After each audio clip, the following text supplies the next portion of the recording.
नमस्कार दोस्तों, मेरा नाम है दिव्यांश दीक्षित और आप देख रहे हैं तर्कवाद शो का एक नया एपिसोड। आज के इस एपिसोड में हम बात करने वाले हैं असम की धरती पर उठ रहे गुस्से के बारे में। एक ऐसे आंदोलन के बारे में जो छोटी सी डिमांड से शुरू हुआ था, लेकिन आज पूरे राज्य की राजनीति को हिला चुका है।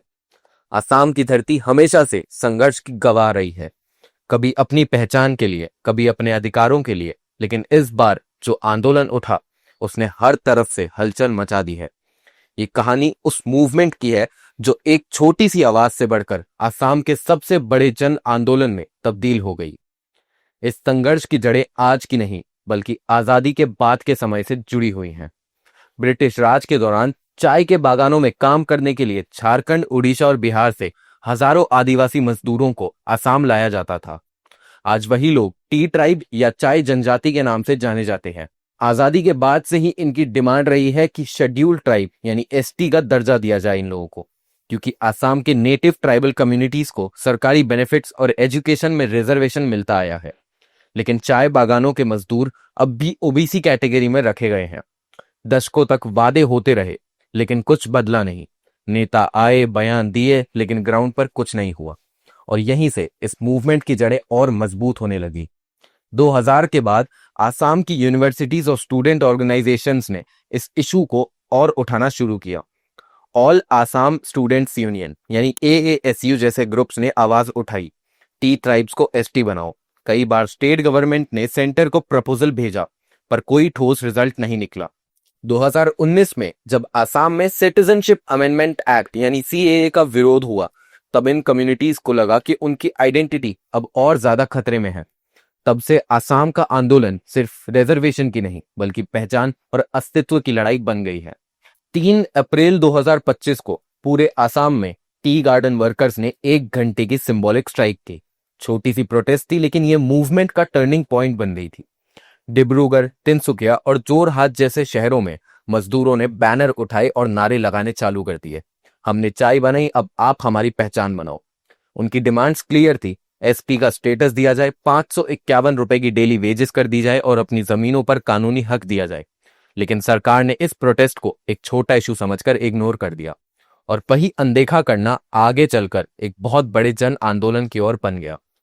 सितंबर 2025 में असम के कई और कम्युनिटीज जैसे कोच राजवंशी, ताई अहोम और मोरन भी सड़कों पर उतर आए।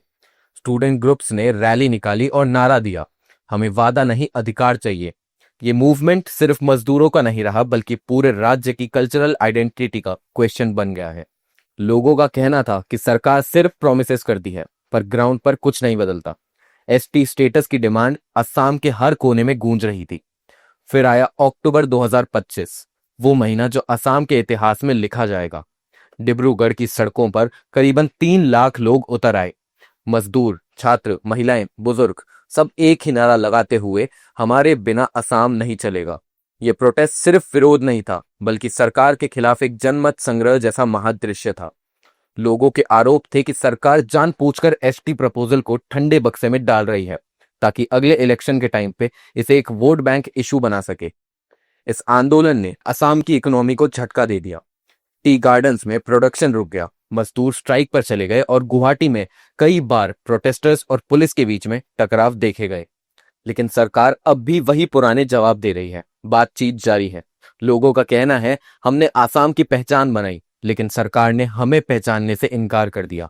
पॉलिटिकल एक्सपर्ट्स का मानना है कि अगर सरकार ने जल्दी ही हल नहीं निकाला तो ये मूवमेंट 2026 के इलेक्शंस में सरकार बदलने का कारण बन सकता है, क्योंकि असम के करीब 70 लाख टी ट्राइब वोटर्स अब खुलकर सरकार से नाराजगी दिखा रहे हैं। असम का यह आंदोलन अब सिर्फ एसटी स्टेटस की डिमांड नहीं रहा, ये बन गई है सम्मान, अस्तित्व और इंसाफ की लड़ाई। एक छोटी शुरुआत से उठा ये विरोध आज पूरे राज्य में गूंज रहा है और इसका मैसेज बिल्कुल साफ है।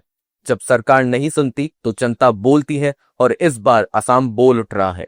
दोस्तों, ये कहानी हमें बताती है कि कैसे एक छोटी सी आवाज धीरे धीरे एक जन आक्रोश में बदल जाती है।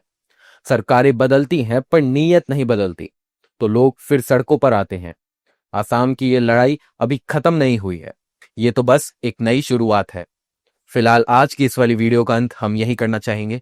मैं दिव्यांश दीक्षित आप सभी से विदा लेता हूं। धन्यवाद।